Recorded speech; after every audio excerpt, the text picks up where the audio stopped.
When my wife first suggested we go to therapy, I agreed because I wanted to save our marriage. We had been distant for months, our conversations reduced to small talk, and intimacy felt forced. She convinced me that a professional could help us rediscover what we had lost. I didn't argue, because I truly loved her and wanted to make things work. What I didn't know was that the therapist she chose had gone through her own bitter divorce, and her advice would soon turn my world upside down. From the very first session, I noticed something odd. Instead of focusing on communication or rebuilding trust, the therapist kept circling back to freedom and self-discovery. She told my wife that sometimes couples suffocate each other, and suggested that loosening the boundaries could bring excitement back. I thought she meant more hobbies, personal space, or separate activities. But one session later, the therapist openly suggested opening the marriage, just a little. My stomach dropped when I heard it. I told them I wasn't comfortable with that. To me, marriage was sacred, built on loyalty, commitment, and trust. My wife, however, nodded as if the therapist had given her the golden ticket to happiness. On the drive home, she insisted it was only an experiment, that I was overreacting, and that we should at least try. I refused, but she kept pressing the subject until we stopped talking altogether. Weeks later, I noticed changes. She dressed differently, stayed out later, and smiled at her phone more than at me. When I asked her, she swore nothing was going on, but deep down, I knew. Then one night, when she said she was going to a yoga class, I followed her. Instead of stretching mats and candles, I saw her walk into a fancy restaurant, dressed in heels, with another man waiting for her at the table. That moment broke me, but it also lit a fire inside. I didn't confront her immediately. I played along, pretended everything was fine, and let her believe I was clueless. The more she lied, the more determined I became. I started gathering evidence, pictures, messages, everything. She was so wrapped up in her affair that she didn't even notice me pulling away, building a quiet case against her.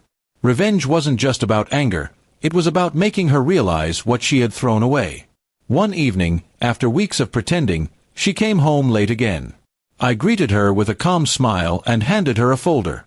Inside were photos of her and her lover, screenshots of their flirty texts, and even a hotel receipt with her signature. She froze, her face draining of color. Before she could speak, I said, "This is what your therapist meant by rediscovering yourself? Destroying your marriage." She stammered excuses, blaming the therapist, blaming me, even blaming stress. I didn't raise my voice. Instead, I told her I had already filed for divorce and attached the evidence for court. The shock in her eyes told me she hadn't expected me to act so swiftly. She begged me to reconsider, promised it was only a phase, but I was done. Revenge, for me, wasn't about screaming or violence. It was about control, about reclaiming my dignity after being humiliated. I made sure her family knew the truth.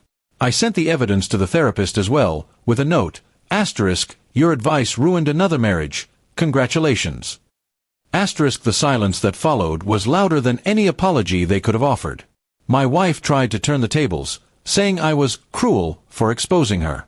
But her parents, once her strongest supporters, looked at her with disappointment.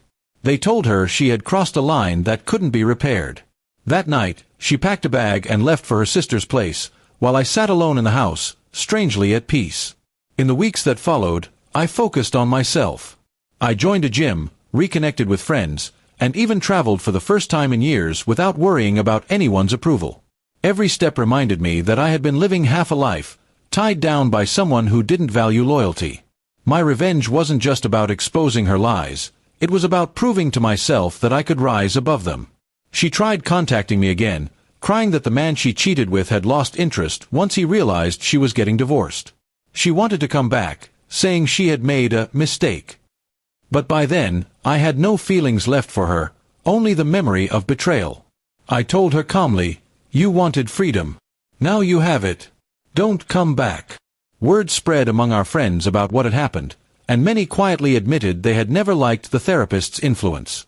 Some even stopped seeing her, claiming she projected her bitterness onto others. In some strange way, my story had saved others from going down the same destructive path. Months later, the divorce was finalized.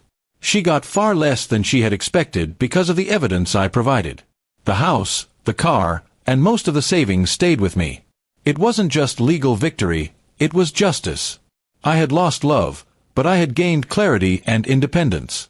Looking back, I realized the therapist didn't ruin my marriage. She only revealed what was already broken. My wife's willingness to cheat showed me who she truly was. My revenge wasn't about punishing her, it was about freeing myself from a cage built on lies. Now, when people ask me about love, I don't say I'm bitter. I just say I learned the hard way that trust, once broken, can never be repaired. And as for my ex-wife, she will live with the knowledge that the man who loved her most was also the one who exposed her. That, to me, is the sweetest revenge.